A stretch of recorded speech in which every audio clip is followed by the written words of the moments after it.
আসসালামু আলাইকুম রহমতুল্লাহি ওবারাকাতু।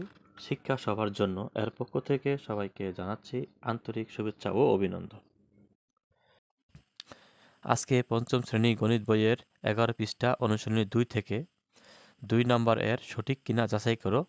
কিভাবে আমরা সঠিক যাচাই করব তা 1 নম্বর অঙ্কটি আমি দেখিয়ে দিব। কাজেই আজকের ভিডিওটি সম্পূর্ণ দেখলে নিজেরাই যাচাই করতে পারবেন ইনশাল্লাহ। আমরা অনুশীলনী 2 এর 2 থেকে আজকে আমরা সমাধান করে দেখাবো। এখানে আছে 2 এর 2 আছে সঠিক কিনা যাচাই করো। অঙ্কটি দেওয়া আছে 29,845 ভাগ 293 এর ভাগফল হবে 101 এবং ভাগশেষ হবে 252। এই তথ্যটি সঠিক কিনা তা আমরা যাচাই করব, ভাগ করে দেখব। তাহলে অঙ্কটাকে আমরা যদি ভাগ করি, এখানে আমরা আন্তর্জাতিক পদ্ধতিতে অঙ্কটা সাজালাম। এখন আমরা ভাগ করব। এই যে ভাজকে 3 অঙ্কের সংখ্যা, আমরা বাহ্য 3 অঙ্কের সংখ্যা নিব।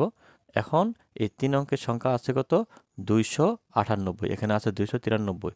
তাহলে 298-এর মধ্যে 293 একবার যে আমরা একবার লিখলাম এবং সংখ্যাটা বসালাম। বিয়োগ করব।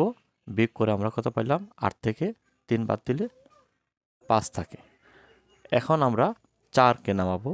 4কে নামানোর পরে দেখা যাচ্ছে যে আমাদের 54 ভাগ যাচ্ছে না, তাহলে আমাদের আরেকটা সংখ্যা নামাতে হবে।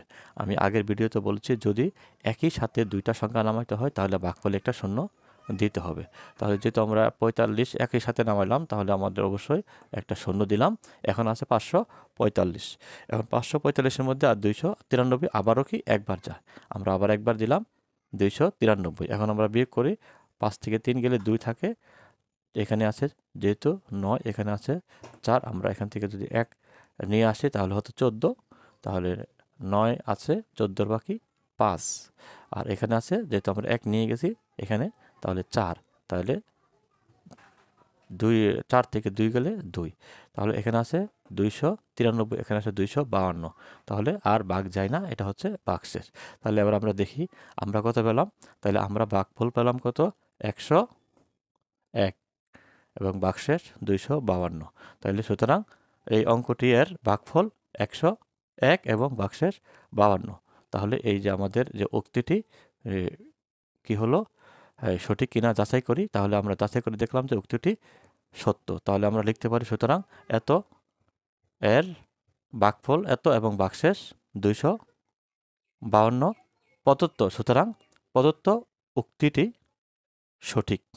কিন্তু আমাদের পাঠ্য বইয়ের উত্তরমালাতে দেওয়া আছে যে উক্তিটি সঠিক নয়। তাহলে আমরা ধরে নেব, যেহেতু আমরা এখানে অঙ্ক করে দেখিয়েছি, তাহলে আমরা ধরে নেব পাঠ্য বইয়ের যে উত্তরমালা আছে সেখানে সঠিক নয়, কথাটা ভুল। তাহলে সঠিকটা হবে কোনটা? এটা হলো যে প্রদত্ত উক্তিটি সঠিক। তাহলে আমরা এটাকে সঠিক হিসাবে এখন বলতে পারি। তাহলে এভাবে আমরা সঠিক কিনা বাকি যে অঙ্কগুলো আছে সেগুলো আমরা যাচাই করে দেখব। তাহলে আজকে ভিডিওটি যদি ভালো লাগে তাহলে অবশ্যই লাইক এবং সাবস্ক্রাইব করে পাশে থাকবেন। আল্লাহ হাফেজ।